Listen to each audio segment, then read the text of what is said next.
So I've been asked to make a statement regarding an issue that is about to become very public, thanks to this court case that I have to go through here.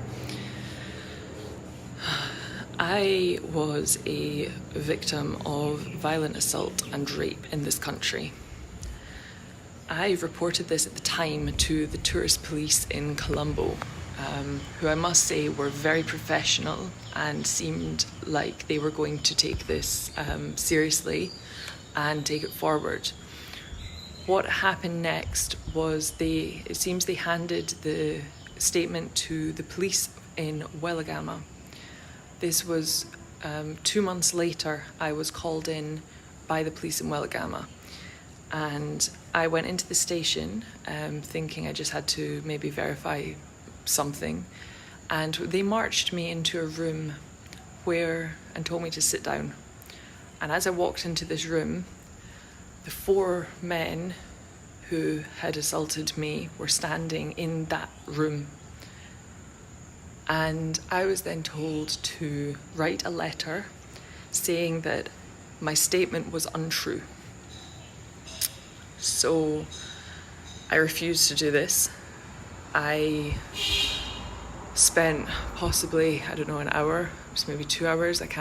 It's hard to remember the time.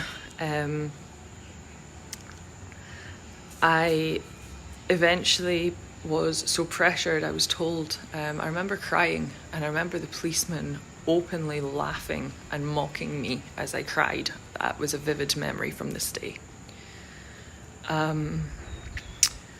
I was told that if I didn't write this letter, I was not safe to stay in Sri Lanka. I was told that I couldn't go anywhere in Sri Lanka if I didn't write this letter. Long story short, I wrote down that I was being asked to retract my statement, so I withdraw it. They read this, they got angrier, they ripped it up in front of me, and they said, "You can't write that." And then told me word for word what to write. And again, they put in, I had to say the statement that I'd made was untrue, which I refused to do. I can't remember word for word what I put in that letter. In all honesty, I can't. But I do remember I refused to do that. I was not going to invalidate what had happened to me, even under threat. So, yeah, this was this was just as traumatizing as what had actually happened to me. This was horrendous that day. And the thing is, it's not actually this isn't a one-off story. This is why I'm talking about this now. This is not something that is rare here. The sexual assault, groping and rape are probably the most common crimes in this country. Even in, so I looked up some stats. There was 2,000 cases of rape reported here in 2020. Now bear in mind, this was the year of lockdown, right? So this isn't even your average year. And as of June the following year in 2021, there was not a single conviction made. Not one person was convicted out of 2,000 reported people. And let's remember that I think in the UK we estimate that around 5% of rape cases are actually reported. I don't even think that'll be 5%. You think, I've had countless foreigners writing to me telling me of disturbingly similar stories to mine, where they've gone to the police with good faith expecting that the rule of law would be upheld, and they've been told under threat to withdraw their statement, to change it in some way, or just to scrap it altogether.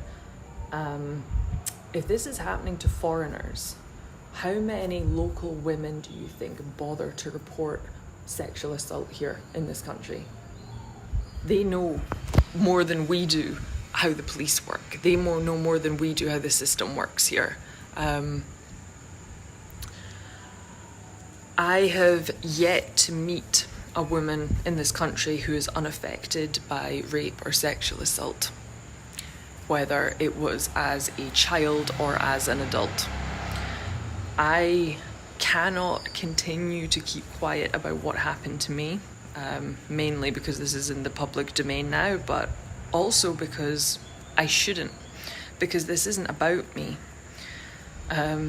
This is about something far bigger now. This is about the rule of law in this country. This is about the fact that there is no justice in this country right now. There is no rule of law being upheld by the very people who are employed to uphold it.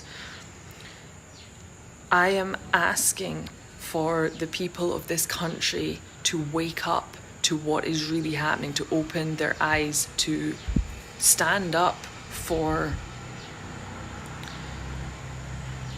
their mothers, their sisters, their daughters, their aunts, the women of this country are treated disgustingly and disrespectfully here. And this has to change. I'm asking the women of this country to finally have the courage to stand up for the protection that they deserve to have, that they, as a constitutional right, they deserve. Is written into your constitution that everyone deserves equal protection under the law. Where's the protection of women? Where's the protection of children here? I'm asking men to actually step into the role of being true men, as to protect the women here in this country from this kind of inhumane and disgusting treatment, and especially by the police force that's meant to be protecting the people.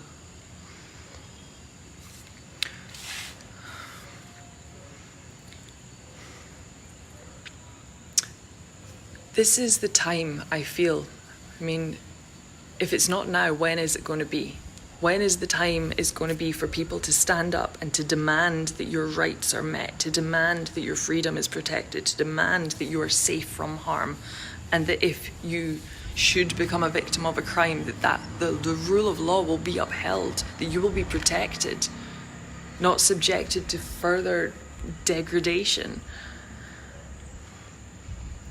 Every person deserves to be treated with dignity and respect, and that does not happen here in Sri Lanka. That is not happening here. If you truly want to change this country, it begins with protecting society's most vulnerable people, and that is women and that is children. This unjust system must change. And I ask that the people listening to this, the people in this country, start to care. I ask that you stand with me, that you stand for what is right. If it's not going to be now, when is it going to be?